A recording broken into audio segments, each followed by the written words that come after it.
삼손의 생애보다 흥미로운 생애가 있을까?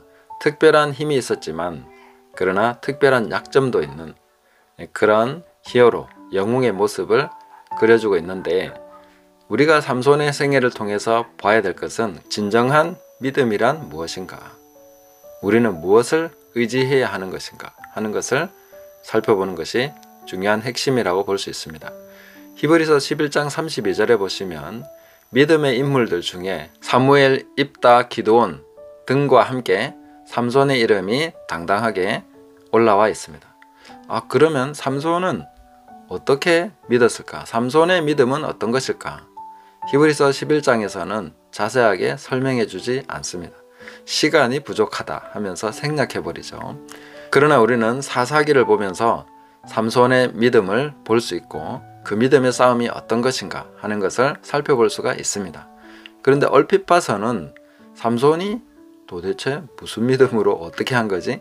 이렇게 어리둥절할 수도 있습니다. 삼손은 태어나면서부터 나실인인데 이것은 그 아버지 마노아와 그 어머니에게 계시로서 이미 알려주신 것이고, 그렇게 태어나면서부터 죽을 때까지 나실인으로서 구별되게 자라야 되고 그렇게 해야 된다라고 이미 지시를 받았던 것이죠. 그래서 삼손은 성령의 이끄심을 따라서 처음부터 아주 특별한 생애를 살아가기 시작했습니다.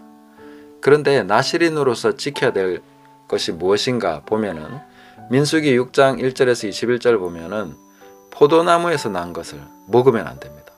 포도주나 독주도 마시면 안 됩니다. 시체를 가까이 하면 부정하게 되고 나실인으로서의 모든 것이 무효가 됩니다. 그리고 머리를 자르면 안 되는 거죠. 머리에 삭도, 면도 칼을 대면 안 된다. 이런 것이 규례입니다. 그런데 삼손의 생애를 보면 여기에 나열된 것을 다 어깁니다. 사자의 시체에서 난 꿀을 먹습니다. 나귀 턱뼈를 가지고 사람을 죽이죠. 그리고 잔치집에 참여해서 그냥 먹고 마시고 합니다. 그리고 여인을 가까이 해서 여인의 무릎에 머리를 대고 잠을 자는 그런 모습도 보여주고 있습니다. 그렇게 다 어겼습니다. 이미 나실인으로서의 모든 자격은 끝났습니다. 그런데 삼손이 유일하게 하나 의지하는 게 있습니다. 그게 머리카락입니다. 이 머리카락만 잘리지 않으면 나는 힘을 잃지 않는다. 나실인으로서의 모든 자격은 이미 상실됐습니다. 그는 나실인이 아닙니다. 포도주를 마시고 독주를 마셨으며 시체를 가까이 하고 사람을 죽였습니다. 사람 죽이면 시체 가까이 할 수밖에 없지 않습니까? 네, 이런 과정을 통해서 삼손은 이미 나실인이 아니었던 거죠. 실제로 힘의 근원은 하나님께 구별됨에 있는 것이지 머리카락이라는 거기에 있지 않습니다. 사실 머리카락을 자르면 힘이 없어진다? 그거는 참 이상한 이야기죠.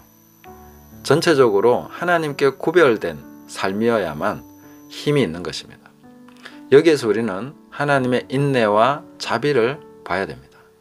모든 것이 다 깨졌지만 하나님께서는 삼손을 인내하시면서 기다려 주시는 것이죠. 그 힘이 사라지지 않는 것은 그가 나실인으로서 잘 살아가고 있기 때문이 아니라 이미 나실인으로서는 끝장났는데도 불구하고 하나님께서 은혜로 그를 붙들고 계신 것이죠. 그리고 삼손은 그 머리카락 하나 의지해서 하나님을 붙들고 있었던 것입니다. 이것이 삼손의 믿음의 모습입니다. 근데 이것은 오늘날 우리도 굉장히 비슷합니다. 우리는 한두 가지 내가 하나님 앞에 잘하는 거 그거 붙들고 내 그래도 이거 하는 동안에는 하나님 앞에서 뭔가 괜찮다고 생각하는 것이죠. 하나님 은혜가 내게 머물러 있다. 나는 성령 충만하다고 생각하는 거죠. 어떤 사람은 새벽 기도를 빠지지 않는 것이라든지, 어떤 사람은 성경을 꾸준히 읽는 것이나 큐티를 하는 것이나 이런 거라고 생각하는 것이죠. 또 어떤 사람은 방언이나 은사에 의존하고 있을 수도 있습니다. 이런 것을 하는 동안에는 하나님이 나와 함께 계신다. 그렇게 믿는 것이죠. 그런데 그렇게 할 때 약점이 뭐냐면 다른 것은 어긴다는 것이죠. 다른 것에서는 무너지고 있다는 것이죠. 하나님께서는 우리 삶을 전체적으로 세워나가기를 원하십니다. 회개하기를 원하십니다. 그런데 우리는 그 몇 가지만 딱 붙들고 나머지는 어기고 삼손처럼 자유분방하게 살면서 하나만 붙들고 살아가는 그런 경우들이 많습니다. 의지하는 거 그것만 깨지면 이제 나는 완전히 무너지는 그런 식으로 살아가는 거죠. 내가 기도를 못했어, 나 성경을 못 읽었어, 나 이제 끝장나는가 봐, 이렇게 생각하는데 그게 아니라 총체적으로 우리 삶은 회개해야 되는 많은 영역들이, 이미 무너진 영역들이 즐비하다 하는 것이죠. 하나님은 그 모든 것을 보고 계시면서도 우리를 그 은혜로 붙들고 계신 것입니다. 내가 뭘 하나, 머리카락 자른 거 하나, 자르지 않은 거, 이 하나 가지고 내가 지금 버티고 있는 게 아니라는 것입니다. 하나님의 은혜가 나를 붙들고 있다. 삼손의 머리카락이 그 힘을 유지시키고 있었던 것이 아니라 바로 하나님의 은혜, 하나님의 오래 참으심, 인내와 자비가 바로 삼손의 힘을 붙들고 있었던 것이죠. 우리에게 있는 충만함, 우리에게 있는 은사, 이 모든 것도 바로 그런 것입니다. 하나님의 은혜가 나를 붙들고 있는 것이지 내가 뭐 한두 개 잘해가지고 하나님이 나를 붙들고 계신 거 아니라 하는 거죠. 그것을 깨닫는 것은 굉장히 중요합니다. 그래서 우리는 하나님의 오래 참으심을 멸시하면 안 됩니다. 회개해야 되는 것이죠. 내가 한두 개만 붙들고 이것만 하면 하나님이 은혜 주신다가 아니라 내 생애 전체가 나시린으로서 구별된 삶을 살아가는 그 거룩함에서 능력이 나오는 것이 돼야 됩니다. 물론 하나님께서는 지금도 나를 붙들고 계신 것은 맞지만 그것은 위태위태하다는 것입니다.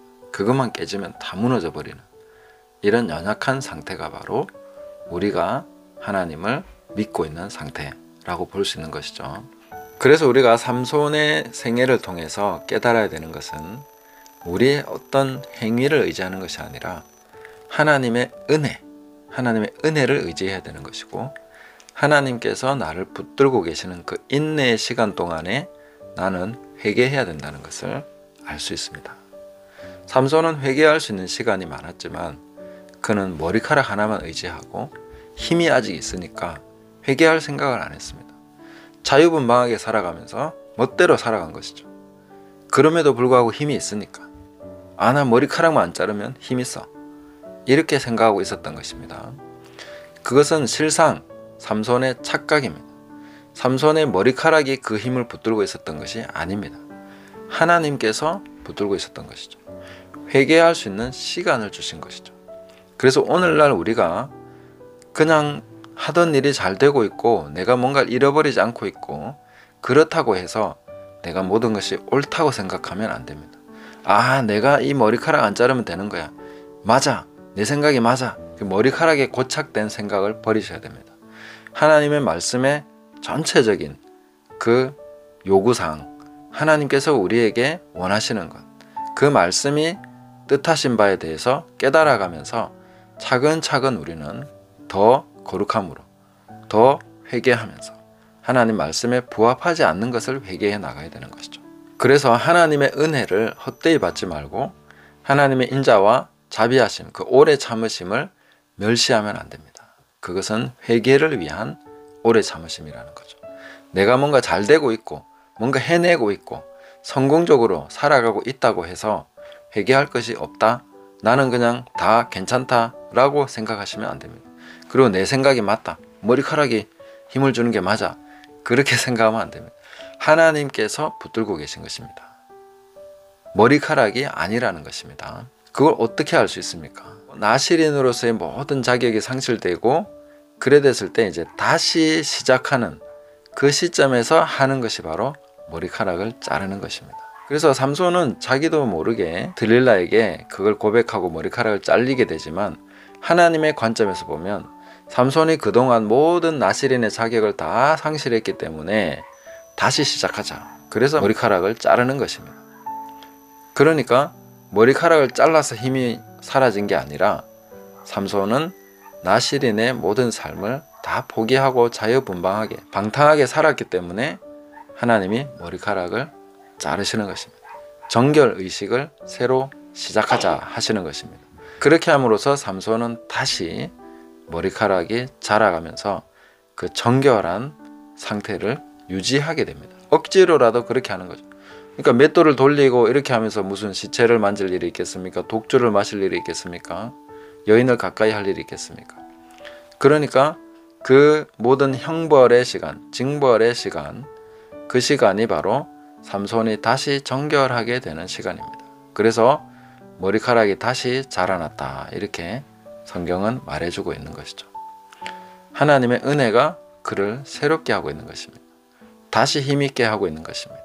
그래서 나실인으로서의 모든 자격이 충만하게 되었을 때 그들은 조롱거리로 제주나 부려보라 하면서 삼손을 불렀지만, 마지막 삼손의 말을 보면은 삼손이 이제 하나님의 은혜가 자기를 붙들고 있다는 것을, 그 힘의 원천이 바로 하나님이시다, 머리카락이 있지 않았다 하는 것을 깨달았던 것을 알 수 있습니다.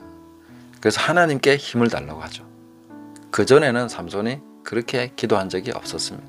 하나님, 내게 한 번만 이제 힘을 주셔서 이 원수를 단번에 갚게 해주십시오, 이런 기도를 하지 않습니까? 그래서 머리카락에 힘이 있었던 것이 아니라 그 머리카락이 자라난 것은 나실인으로서의 충만한 자격이 이제 형성되고 있다 하는 것을 보여주는 것입니다. 그리고 그 힘은 머리카락이 아닌 하나님의 은혜의 능력이었다.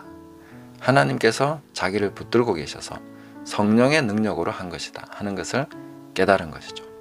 그래서 삼손의 생애를 보면서 우리가 알아야 될 것은, 우리가 어떤 행위를 해서 내가 뭔가 옳다고 생각하는 그것 때문에 내가 성공적으로 살아가고 있는 것이 아니라는 것입니다.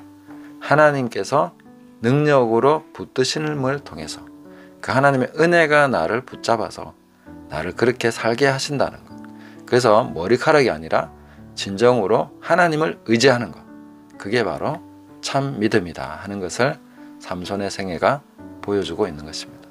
우리는 진정한 믿음을 이 삼손의 생애를 통해서 깨달아야 되겠습니다. 감사합니다.